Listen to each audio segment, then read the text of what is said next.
Добро вечер, вести во 18 часот, ова се на станите на денот. Падна првите апсења по Македонија за марихуаната фатена во Србија. Изречен 48-часовен притвор за две лица. Татјана Димитровска седна на обвинителна клупа. Обвинителството тврди дека поседува цврсти докази. Одбраната дека нема основа за обвинение. Фактите и околностите укажуваат на еден субјективен и селективен пристап. Владата се откажа од купување на нов авион. Опозицијата и понатаму обвинува дека тој бил користен за луксузирање. Ние ќе се повлечеме од таа набавка и ќе се молиме да останеме живи. Гоце Наумовски избран за уставен судија. Даде свечена заклетва и официјално започнува да ја извршува функцијата. Скопјани се возат во градски автобуси стари над 30 години. ЈСП има над 340, но исправни се само 157 автобуси. Континуирано се намалуваат бројот на автобуси, бројот на патници, бројот на исправни автобуси.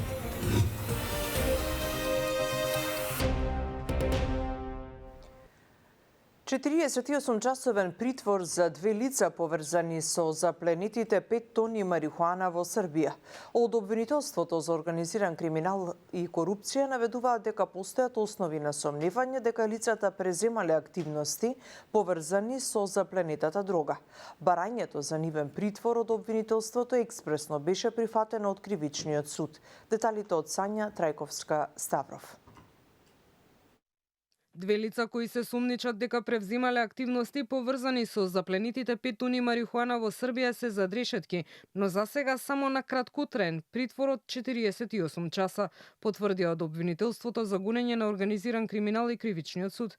Обвинител побарал, а кривичен го одобрил барањето за притвор на две лица, АИ и ДС, поради опасност од бегство и влијание врз сведоци и повторување, односно довршување на делото.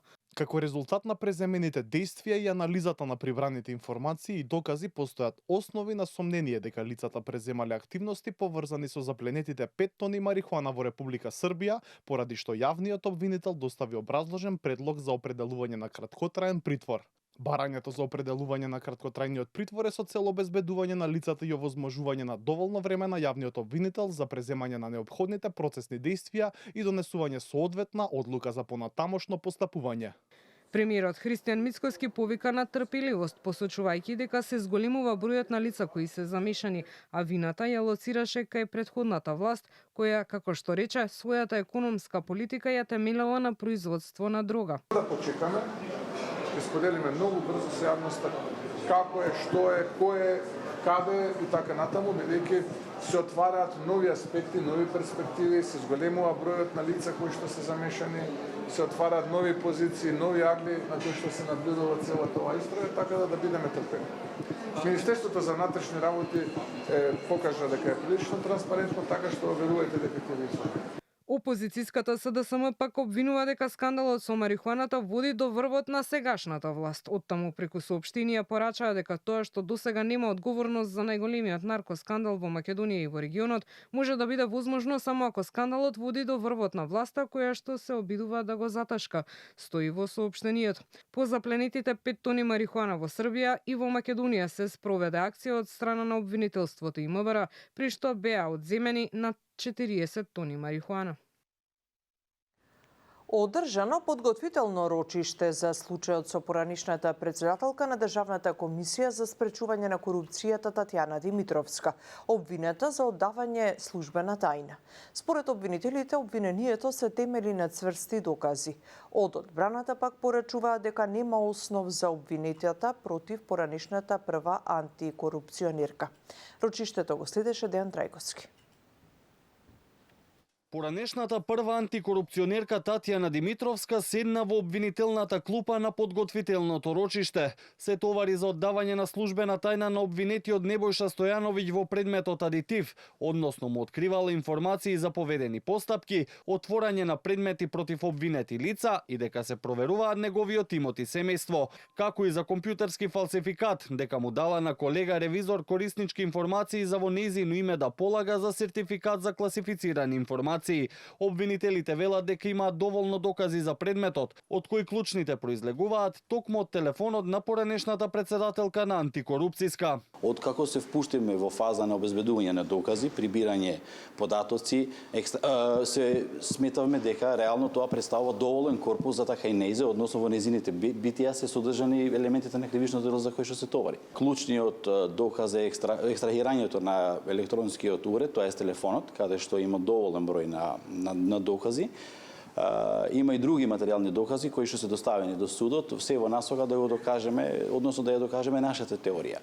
Ваквиот став на обвинителството следува откако одбраната на Димитровска го обвини обвинителството за гонење на организиран криминал и корупција за пристрасност, бидејќи во предметот за бонусите на СЈО таа била една од државните ревизори кои го изготвувале извештајот. Незиниот адвокат Владимир Туфекџиќ вели дека двете кривични дела кои се ставаат на товар на поранешната антикорупционерка се неосновани и дека не постојат докази за истите. Фактите и околностите укажуваат на еден субјективен и селективен пристап кон овој предмет, а очигледно постојат и индиции дека предметот е мотивиран пред се поради постапувањето на Татјана Димитровска во предметот со бонусите за специјалното јавно обвинителство, Ленче Ристовска, која отиде и чекор напред во барањето одговорност за Татјана Димитровска, барајќи да се испита нејзината кариера. Покрај Димитровска, во предметот се обвинети Билјана Антева и Миле Столевски, кој се товари за компјутерски фалсификат.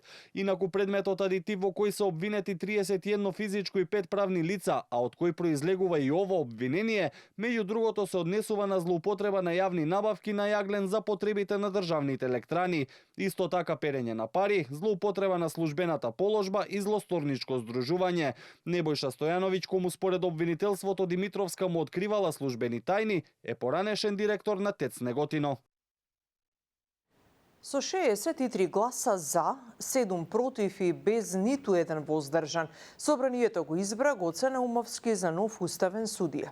По изборот Наумовски даде свечена заклетва со која се обврза дека функцијата ќе ја извршува совесно и одговорно и дека ќе ги почитува уставот и законите.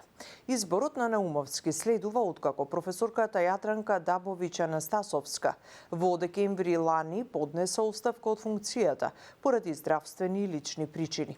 Наумовски за уставен судија беше предложен од претседателот на Собраниската комисија за прашања за изборите и именувањата Ѓорѓија Сајковски од ВМРО да помане.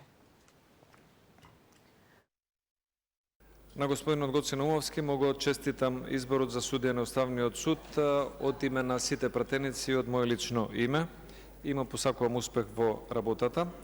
Ве известувам дека согласно член 111 од Уставот на избраниот судија на Уставниот суд му престанува јавната функција или професија која што досега ја обавувал или членување во било која политичка партија доколку истата ја обавувал. Владата се откажа од намерата да набави нов службен авион поради противењето од опозицијската СДСМ. Премиерот Мицкоски уверува дека во сите 4 наврати во кои патувал со службениот државен авион биле за службени цели. Негира дека со владиниот воздухоплов се враќал од семеен одмор на Јадранот. Од СДСМ пак и понатаму обвинуваат за луксузирање на членови од владата со службениот авион. Елизабета Дамјановска-Спасеновска. Владата се повлекува од намерата да купи нов владин авион, изјави премиерот Мицкоски по низата критики на опозицијата дека леталото било користено за приватни цели и луксузирање.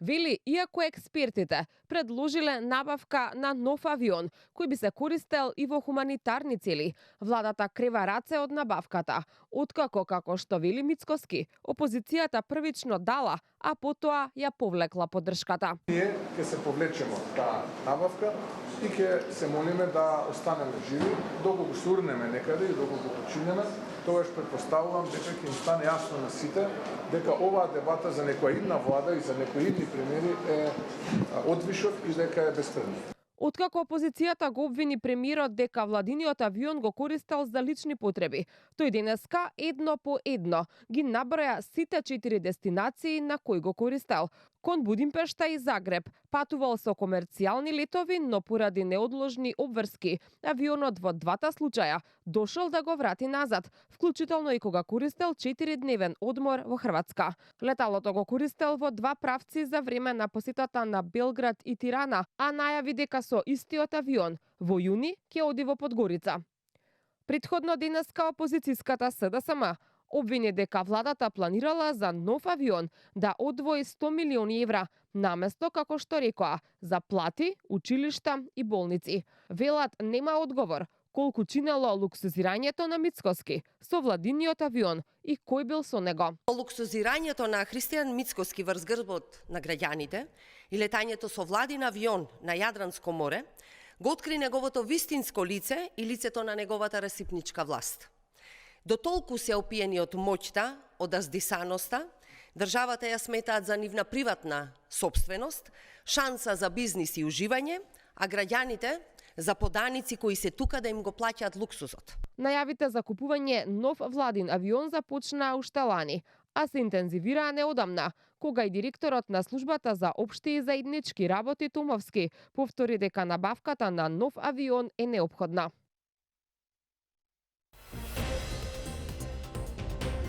Летнати кровови, паднати дрвја и скинати кабли и оштетени автомобили. Остави зад себе силниот ветер, кој ја погоди Македонија. Ќе имаме повторно повремено засилен ветер со брзина до 60 км на час.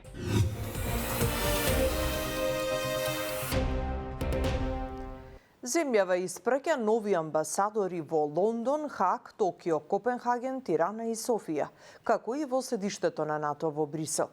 Но ниту од владата, ниту од МНР официјално не ги откриваат нивните имиња. Од владата потврдуваат само дека на затворена седница биле утврдени имињата на 9 нови амбасадори, но велат дека станува збор за класифицирана информација. Афродита Рамос за ова. Иако се уште се чека и официјално да се потврдат новоназначените амбасадори кои поминале на затворената владина седница, поголем дел од имињата веќе станаа познати на јавноста. Дел од идните амбасадори за Канал 5 потврдија дека се во завршна фаза од своето назначување, односно чекаат да бидат исконтактирани од МНР за да може да ги одбара на своите тези пред собранието во Комисијата за надворешни работи. Инаку, најголем дел од новоназначените амбасадори, чии имиња деновиве се лиферуваа во јавноста, се дипломати од кариера, како амбасадорот Веле Трпевски кој ќе замине за Тирана, каде и претходно беше македонски амбасадор. Неофицијално и Крум Ефремов од Директоратот за економска и јавна дипломатија при МНР ќе ја представува државава во соседна Бугарија. Линда Салиеска од Директоратот за поддршка на активностите на министерот ќе оди во Холандија, а Габриел Атанасов, исто така кадар од МНР, според пишувањата, ќе оди во Романија. Поранишниот министер за европски прашања, Орхан Муртезани, ќе ја представува Македонија во бриселското седиште на НАТО, а Фадил Зендели од Беса ќе биде амбасадор во Данска, додека пак Илина Мангова од невладиниот сектор се очекува да замине во Обединетото кралство. Откако и официјално ќе бидат потврдени имињата на новите амбасадори и тие ќе ги одбранат своите тези во собранието, председателката Селјановска Давкова и официјално ќе треба да ги испрати во дипломатските мисии, освен Муртезани, како македонски представник во воена алијанса. Проблемот со транспортерите, минималната плата, новиот закон за високо образование, но и терапијата за лицата со ретки болести, меѓу темите од главен интерес на пратениците од опозицијата на денешните опозицијски прашања во парламентот. Седницата ја следеше Јана Јосифовска. Барањата за минимална плата од 600 евра, економијата и стандардот на граѓаните во фокусот на денешните опозицијски прашања до власта во собранието. Од СДСМ реагираат и за проблемот со македонските транспортери и земјите членки на ЕУ. Пратеничката Јована Тренчевска со прашање до министерот за надворешни Муцунски, зошто власта давала лажна надеж дека проблемот е решен. Заменик министерот Димитровски со одговор во негово отсуство уверува дека Македонија и останатите земји од регионот работат на креативни решенија за да ги убедат во Брисел. Пред само 3 недели ги излажавте овие луѓе дека проблемот со ограничувањето на престојот на возачите од Западен Балкан, вклучувајќи и Македонија, во земјите од Европската Унија е решен. Зошто ништо не превземавте 6 месеци, кој ќе понесе одговорност за штетата што ја трпат транспортерите и македонската економија. Оваа мерка не е упатена кон Македонија. Оваа мерка е упатена кон сите земји членки од Западен Балкан и кон така наречените фронтранери за кои што вие постојано ни солите памет, и важи за сите. Се уште нема разбирање кај земјите членки во овој контекст, но тоа не значи дека работата е завршена. Меѓу темите на интерес на опозицијските пратеници се најдоа и здравството, како и новиот закон за високо образование кој го подготвува МОН.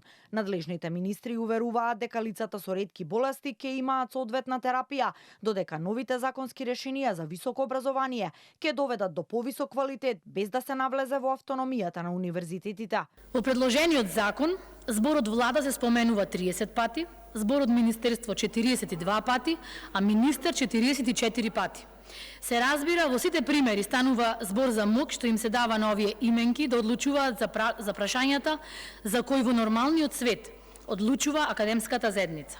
Обвинувањата дека критериумите кои се поставени во законот не се релевантни затоа што би ја подкренале видливоста на професорите во научната и во академската фела, не се точни. Тие критериуми се користат сегде во светот, пак ќе ги користиме и ние. Од опозицијската СДСМ реагира и на отсуството на министрите за пратенички прашања, со што според координаторот на пратеничката група Оливер Спасовски ја избегнуваат својата законска одговорност и покажуваат непочитување на собранието.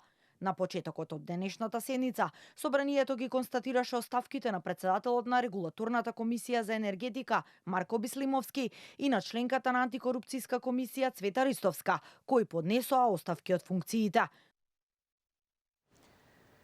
Дисквалификуваниот кандидат од трката за нов јавен обвинител Владимир Панчевски тврди дека ги исполнувал условите и смета дека незаконски му билоускратено правото да учествува во процесот. Кривична пријава формално нема да поднесе, но бара надлежните институции да постапат по допрен глас. Мислењата од Советот на јавни обвинители се уште не се доставени до владата. Маја Стојановска. Поранешниот судија Владимир Панчевски формално нема да поднесе кривична пријава против сите членови на Советот на јавни обвинители. Очекува институциите сами да постапат по допрен глас врз основа на неговата јавна објава на социјалните мрежи, во која реагира на вчерашната дисквалификација од трката за републички јавен обвинител. Во телефонски разговор за Канал 5 вели дека во време на информатичка технологија е илузорно пријавата да се поднесува во класична писмена форма. Панчевски, кој беше единствениот кандидат кој доби негативно мислење од Советот, поради тоа што не го исполнувал условот да има 10 годишен непрекинат стаж како судија кривичар, тврди дека незаконски бил дисквалификуван и ја повика владата да ја поништи истата. Во објава на Facebook приложи потврда од Кривичниот суд дека има повеќе од 12 години судиски стаж. Кривичната пријава, како што напиша, е насочена против сите членови, вклучително и председателот Башким Бесими и заменик председателката Маријана Илиеска, за која тврди дека требало да се иземе од постапката поради можен судир на интереси. Оваа кривична пријава е одраз на трулиот судско-обвинителски систем и предизвик јавното обвинителство и МВР да отворат постапка по допрен глас и да расчистат со контаминираните кадри кои незаконски одлучуваат, потешко повредувајќи ги правата на граѓаните, носат селективна правда и го рушат угледот на судскиот систем. Ги повикувам владата и органите на прогонот да се охрабрат и веднаш да постапат по оваа пријава за директна злоупотреба од страна на пријавените. Стои меѓу другото во објавата на Панчевски. Председателот на Советот на јавни обвинители Башким Бесими вели дека се додека официјално не биде известен за евентуална кривична пријава од надлежните институции, нема да ги коментира обвинувањата изнесени од Владимир Панчевски. До мене се уште не е пристигната никаква официјална информација за кривична пријава, ниту имам сознание за такво нешто. Поради тоа не можам да коментирам или да изнесам став на оваа тема. Ни посочи Бесими во куст телефонски разговор. На вчерашната седница, преостанатите четворица кандидати за наследник на Коцевски добија позитивно мислење од Советот. Кандидатурите на Анита Тополова и Сајловска, Лидија Рејчевик, Ленча Ристовска и Ненад Савевски наскоро ќе се најдат пред владата. Премиерот Мицкоски рече дека го чекаат мислењето од Советот, пошто ќе се одлучат за еден кандидат и како предлог ќе го достават до собранието. Новиот државен обвинител треба да биде избран со 61 глас за. Амбасадата на САД донираше опрема вредна околу 1 милион евра за единицата за откривање и демонтирање на експлозивни средства при МВР. Станува збор за високо софистицирана опрема, како роботи за справување со импровизирани направи, неексплодирани минско-експлозивни бомбашки одела, телескопски манипулативни раце, детектори на експлозивни средства, фибер оптички камери, рентген апарати за откривање на експлозивни средства, како и специализирано возило за пренос на опремата. Од МВР оценуваат дека новата опрема значително ќе зголеми ефикасноста и безбедноста на единицата која интервенира во најризичните ситуации. This handover represents more than a delivery of a vehicle, but it also represents and reflects our shared commitment to strengthening your capacity to respond effectively to threats, safeguard your communities and lives. This vehicle and equipment will enhance their ability to detect, assess, and neutralize explosive threats with greater speed, precision, and coordination.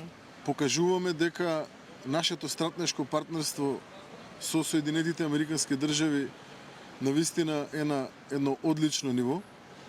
Сакам да упатам огромна благодарност до целиот тим на Америчката амбасада кој што го имаме во Македонија. Навистина нивната лична заложба и те како додадена вредност да го имаме овој ден овде со оваа значајна опрема која што е донирана од страна на Американската држава.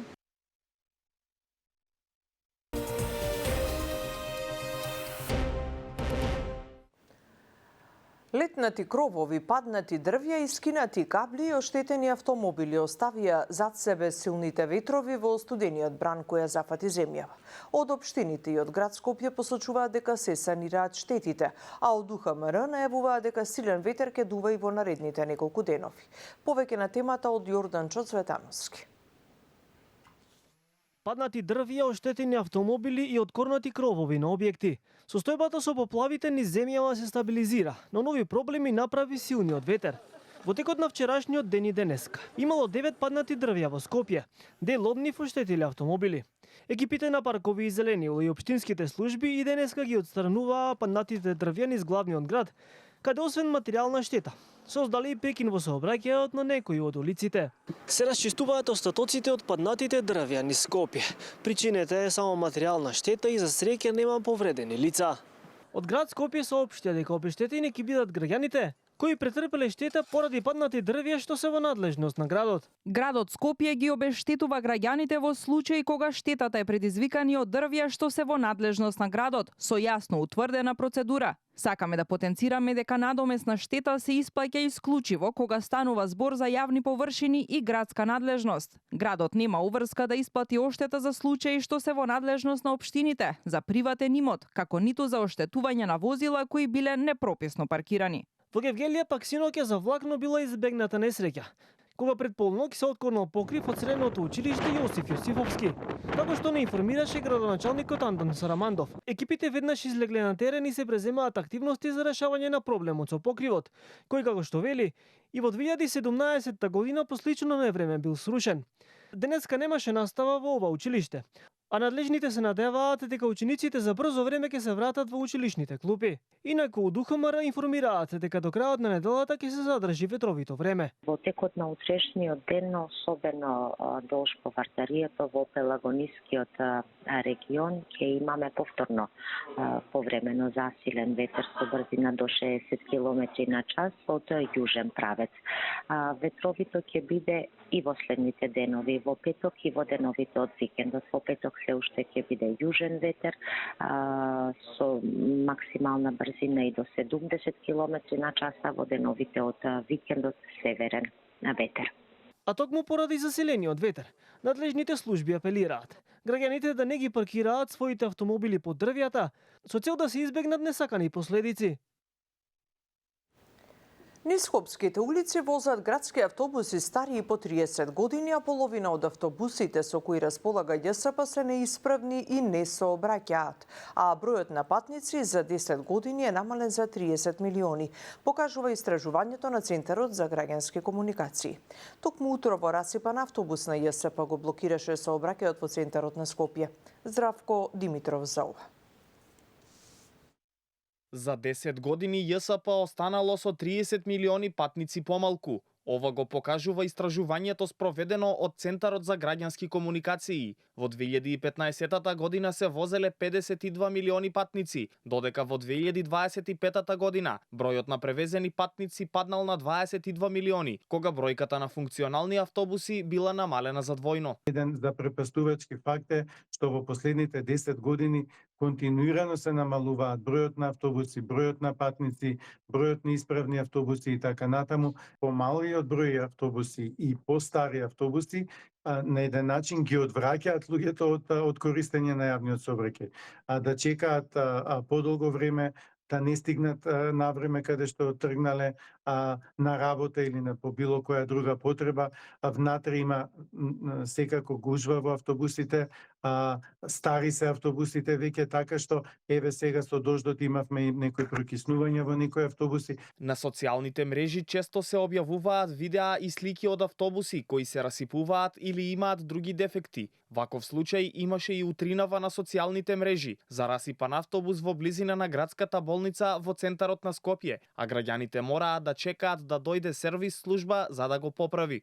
Според истражувањето, ЈСП во 2025 година имал 341 автобус, што е за 89 автобуси помалку од 2015 година. Сепак во 2025 година не биле ставени во функција сите, туку само 185 автобуси, а на скопските улици возеле 157. Во 2015 година просекот на староста на автобусите бил 9,18 години, а за само 10 подоцна староста пораснала на 13,3, иако јавното предпријатие има автобуси стари и по 33 години. Подновување на возниот парк во последните 10 години било направено во 2020 година, кога биле набавени 33 автобуси од марката МАН, а наредната 2021 година биле отпишани по старите автобуси од марката САНОС. Во однос на еколошкиот стандард, само 40 се со Евро 6 стандард, додека останатите се со Евро 5 и Евро 4. По рекламите гледајте само вистина, ние се гледаме во вечерните вести. Пријатно.